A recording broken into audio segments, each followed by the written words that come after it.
Okay, this is the recording for geometry classes for Friday, March 10th, and we'll be finishing the notes for 7-3 on similar triangles. If you remember, yesterday we finished the problems through example 1 is all, and now we'll be finishing this lesson. So this is 2A. It says determine whether the triangles are similar. If so, write a similarity statement and explain your reasoning. As you can see from the picture, we're going to be looking at these two triangles, and it seems like we're going to be looking at the sides. So then our question is, how do I relate the sides together so that I get matching sides because I haven't been given any information about that? So one strategy is to just on each triangle, like the left triangle and then the right triangle, is to identify first the small, medium, and large sides. So on this left triangle, I'm just going to write SM for the small side, MED for the medium side, and LG for the large side. And then on the right triangle, I'm going to do the same thing. The smallest side is 4, I'll write an SM there. And the medium side is 5, I'll write MED there. And the large side is 6. Then when I write my ratios, I'm going to match the small side with the small side, and the medium side with the medium side, and the large side with the large side. As long as I go from in the same direction, I am going to have things correct. So I'm going to think of this small triangle, this triangle as my first triangle, and then this one as my second one. So when I set up my ratios, I'm going to put one of these sides first, and then one of these sides second. And when I'm writing in yellow and purple, those are things that I'm not going to leave on the handout, so you don't have to write those. So the first ratio that I'm going to write is DC over AC, and that's 4 over 6. I will just reduce that to 2/3. If it's difficult for me, I know I can use my calculator to do that as well. Let me get rid of this box so that's a little easier to see. And that's this pair of sides, so I'm done with that. And I was going to use the same color here. That's that pair of sides. Then I'm going to check another pair of sides. So I'm going to put CE over CB. So CE over CB is going to be 5 over 7.5. So you might or might not recognize what that is. Since I don't have a calculator at the board, I'm going to multiply them both by 10. 5 times 10 is 50. 7.5 times 10 is 75. When I have a decimal in the numerator or denominator, I can multiply repeatedly by factors of 10 to get rid of those decimals. And then when it's 50 over 75, I know 25 will go into each of those, and that's 2/3. So far so good. Both of those are the same. Either I have to use that vertical angle, or since I have the third pair of sides, I'm going to use those, and I'm going to put DE over AB. So DE over AB is going to be 6 over 9. And I'll slide this up a little bit.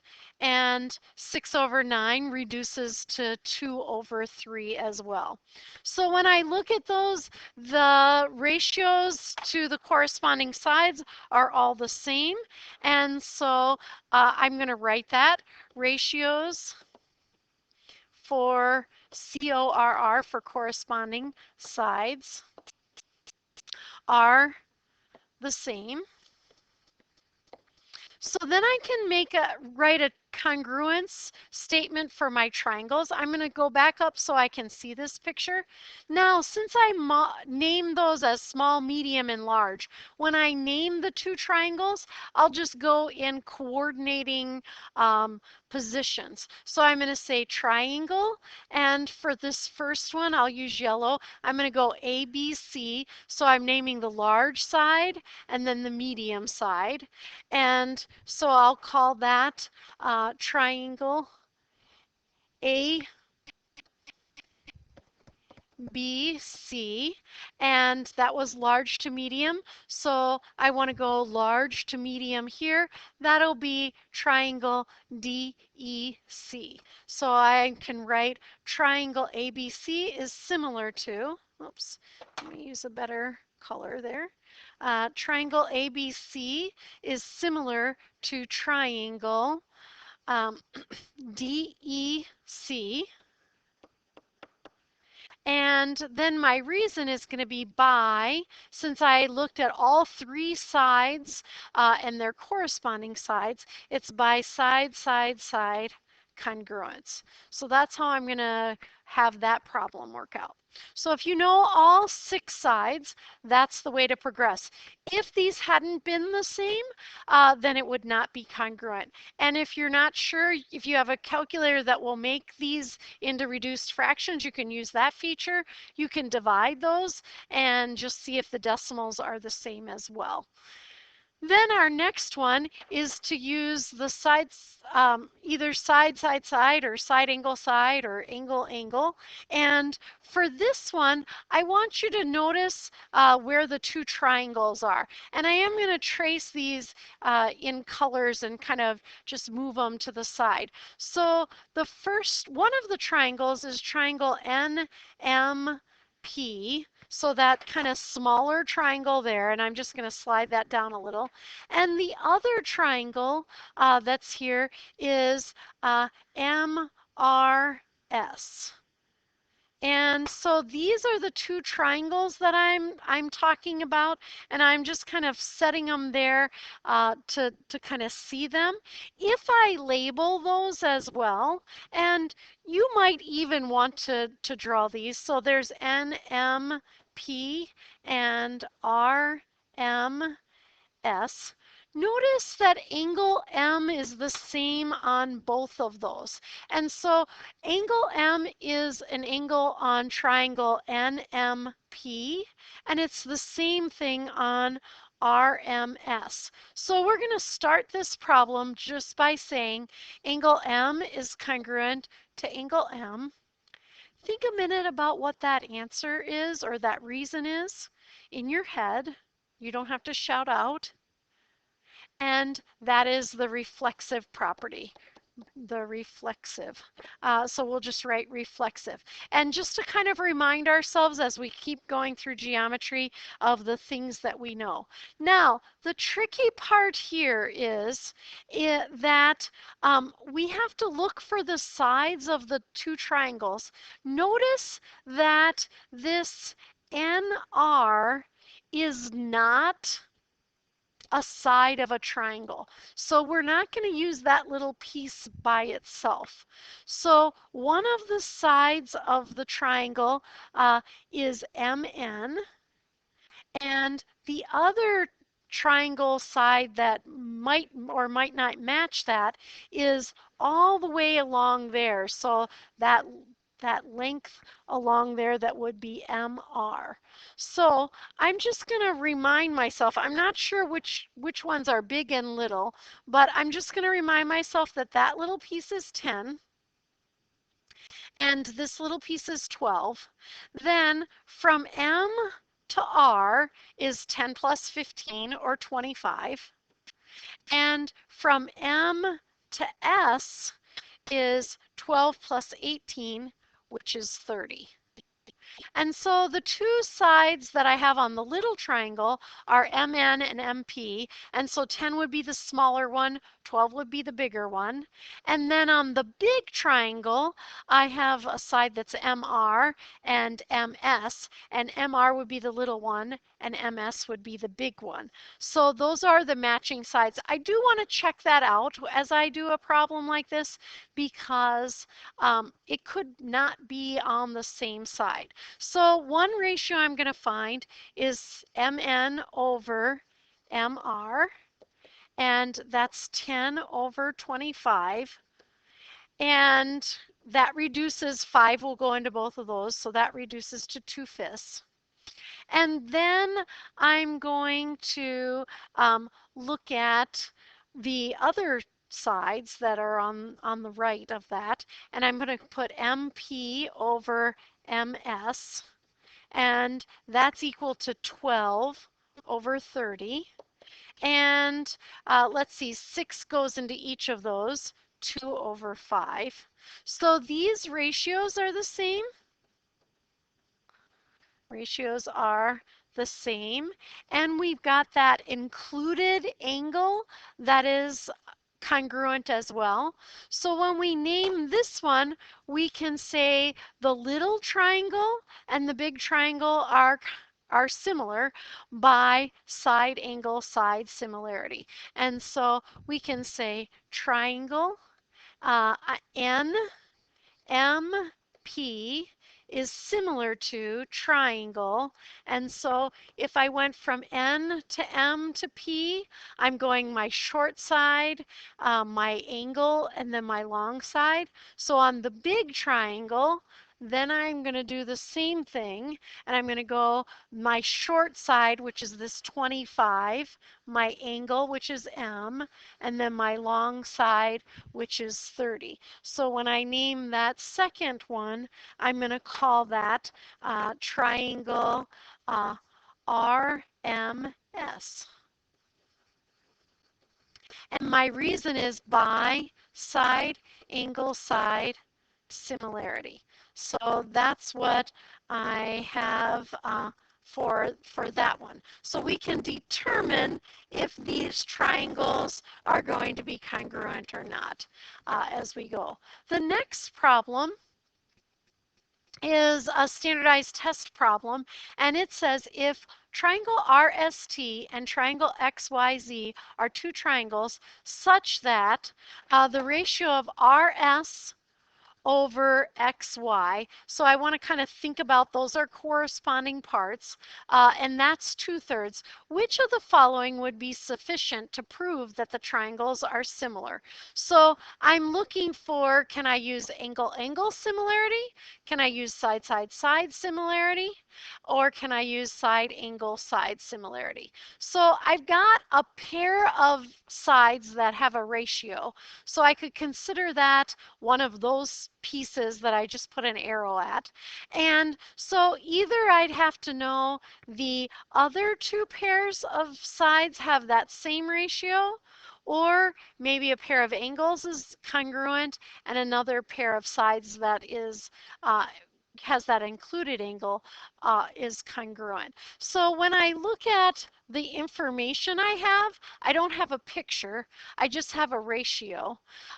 So let's think about what will happen here. If I have RT over XZ, so that would be those two sides right there.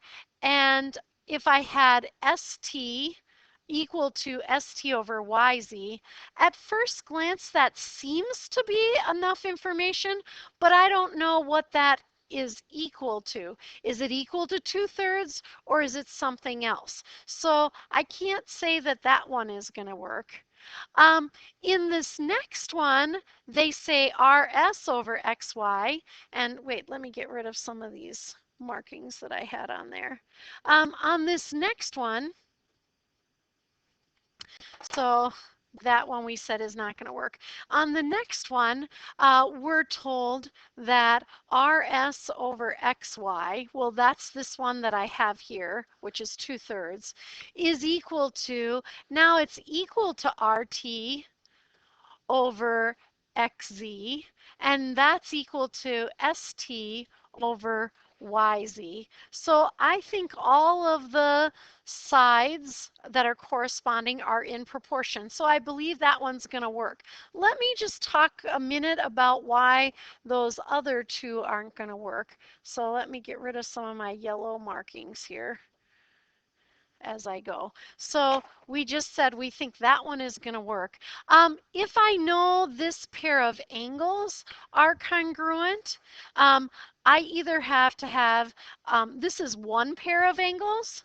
I would either have to have another pair of angles, or if I use that pair of angles, I'd have to have another pair of sides in a ratio of 2 to 3. So that one isn't going to work either. So let's just kind of X that one out also. So we'll X that one out. And then over here, it says this last option is that RS over RT. Well, notice those are in the same triangle, and then XY and XZ, those are only telling us about a particular triangle. They may not give us what we need. So that's kind of not going from one triangle to the next as our ratios. So that one can't work either. So we get a correct answer of answer B for that one. I did want to take a little bit to go over that though. The next two problems are to solve some problems related to setting up proportions for these. So in this one, we're given that segment RS is parallel to segment UT, and they're marked with the arrows there. So we know that that is the case. And then we're asked on our problem here to we're given some information, and most of that information is marked on the picture, so we won't write it in our problem. But what we will write is we'll write that those lines are parallel. So we're going to write segment RS is parallel to segment UT. And we just want to validate that these are going to be similar triangles so that we can kind of use our proportions, and also it'll help us set up our proportions.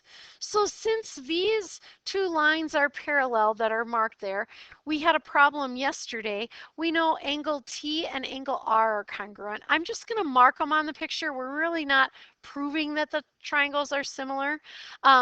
And we also know that's alternate interior, by the alternate interior angles theorem. We also know those two are the same by the alternate interior angles theorem, and really we could get those two by the vertical angles. But I have two pairs of angles, so I'm kind of good to go. And then I have to think about what sides match. I'm going to color code them on the board here just so that we can see. TQ on one of these is kind of right here. I'll trace it in blue. And it has a one marked angle and a not marked angle. So it must match RQ, which also has a one marked angle next to it, and then no marked angle. When I look at another pair, I'm going to say UT, and I'm using kind of a purple marker, a little hard to see. And that's between the one and two marked angles. That must be the same as RS. And then I'll use this green one, and UQ, I'm going to trace that in green, and that's with the two marked side and not marked side, and then QS is what that matches, and that's with the two marked side and the not marked side. Then if you remember from our work even in the last section, the next thing that I'm looking for is a pair of sides where I know both of them, and they happen to be RS and UT. So I know that RS over UT is equal to, and I can pick any other pair of sides. And since I have some things that have X's in them, I'm going to see if they correspond. They're both blue marked, and so those are corresponding Since I went RS to UT, I'm going to say that's equal to RQ over um, QT.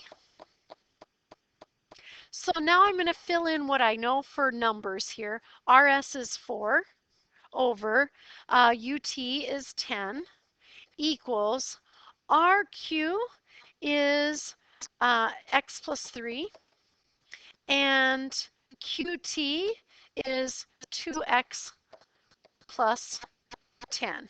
Now, the next thing I'm going to do is I'm going to just cross multiply and solve for x. Once I solve for x, I'm going to have to put that in. And so if I forget, make sure that you remember, pause this, and you can kind of fill that in. When we cross multiply, we're going to take 10 times x plus 3. And so 10 times x plus 3 and set that equal to 4 times 2x plus 10. So 4 times 2x plus 10. And you can solve that as you go. I will go through it with you since I'm not here with you today. So 10x plus 30 equals 8x plus 40 when I distribute. Personally, I would subtract 8x on both sides. And then I'm going to get 2x plus 30 equals 40. I'll subtract 30 on each side. And so 2x is equal to 10. I'll slide that up so that it's a little easier for you to see. I'll divide by 2 on both sides, and x is equal to 5. Once I get x is equal to 5, and if you need to pause this to write your work, you can. Otherwise, just keep going. If x is equal to 5, I was asked in the question to find RQ and QT. So RQ is equal to x plus 3.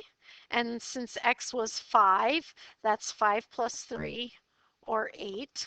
So RQ is equal to 8. And then our second thing that we had to find is QT.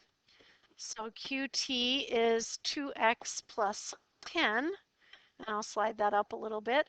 So that's 2 times 5 plus 10. So 10 plus 10, or 20. So QT is equal to 20.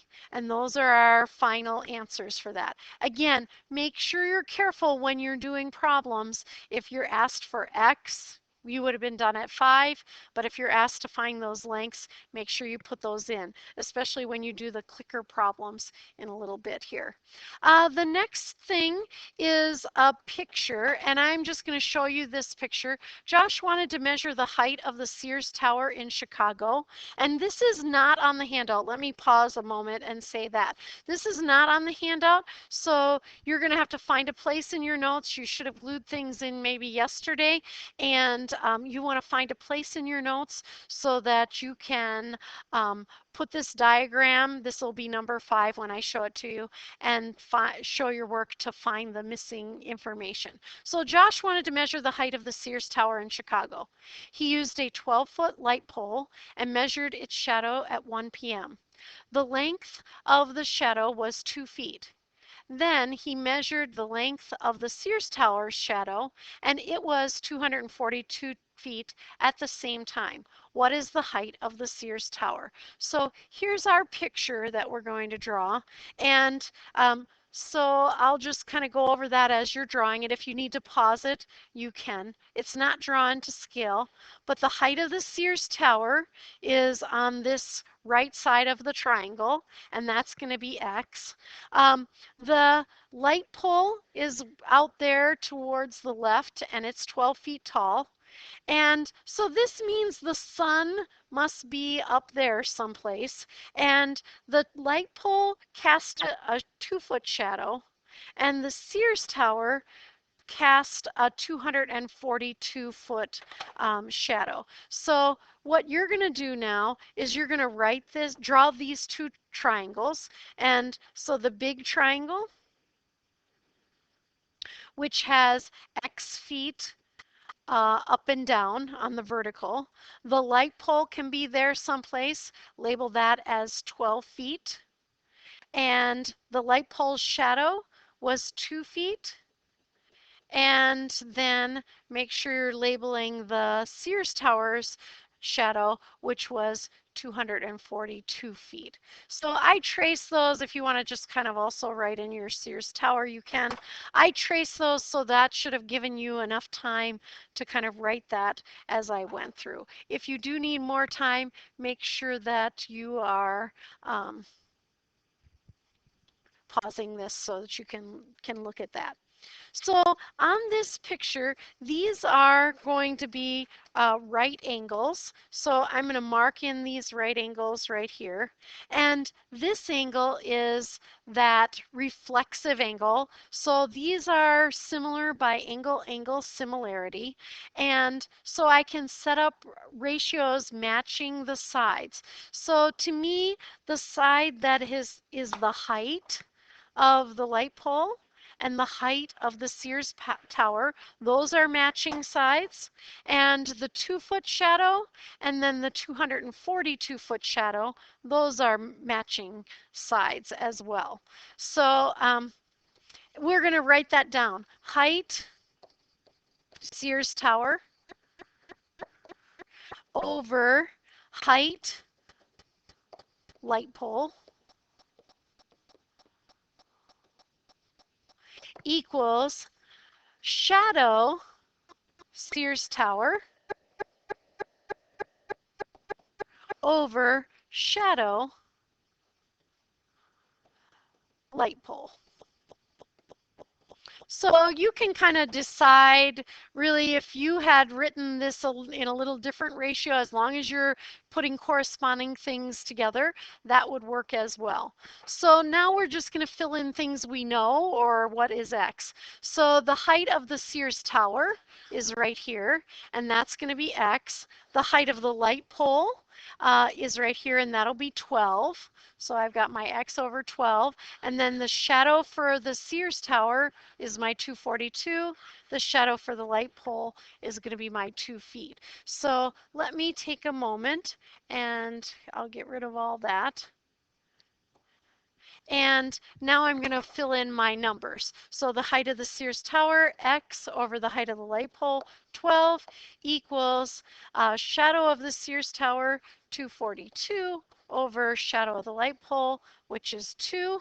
Then I'm going to cross multiply, and I'm going to get 2x equals 12 times 242. And then when I multiply that, I'll get 2x equals, that's 2,904. And then to find x, I'll divide each side by 2, and I get x equals 1,452 feet. Now, that is all the problems in this lesson. Now you're going to do the clicker problems, and you are going to get a handout, and they are on you're going to write on the handout today. When there is about 7 minutes left in the hour, ask the teacher and they should go through the answers with you. I expect you just to mark your answers as right or wrong. You're going to turn that handout in your group folder today. I expect you to show your work if you expect to get full credit for that. When you're done with that handout, if it's before that last 7 minutes or whatever, you're going to write your questions, summary, and level of understanding. Just a reminder, then you can work on homework. And just a reminder that Monday we'll be doing the STAR testing in our classroom. And so get ready to do your very best on that. And we will see you on Monday. Have a great weekend and work hard the rest of this hour and do the wonderful job that I know you can. Thank you.